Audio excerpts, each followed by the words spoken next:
वैज्ञानिक दृष्टिकोन अवघ्या 400-500 वर्षापूर्वी जगामध्ये आला आणि धर्माचा इतिहास या देशामध्ये 5-6 हजार वर्षाचा आहे।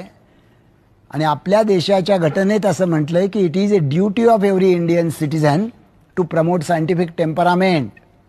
प्रत्येक कार्याच्या मागे कारण असतं, त्याच्या मागे देव नसतो, दैव नसतो, नशीब नसतं।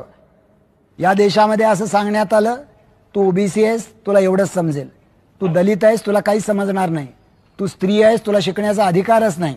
जगातल्या सगळ्याच कार्यांच्या मागची कारणं समजत नाहीत। जसं आज कॅन्सर का होतो याचं कारण माहीत नाही, पण वैज्ञानिक दृष्टिकोन हा नेहमीच नम्र असतो। तो असं मानतो की आम्ही अखंड सत्याचा शोध चालू ठेवू।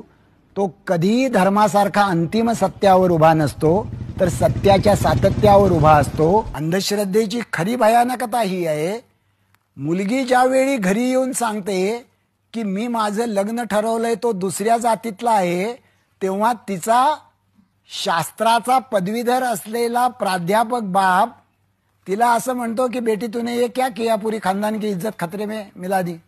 ती जर त्याला असं म्हणाली की अहो बाबा तुम्हाला माहित नाहीये का की आता सगळ्या माणसांच्या जीनोम मध्ये 99.97 पॅटर्न एकच आहे जीनोमचा, नाही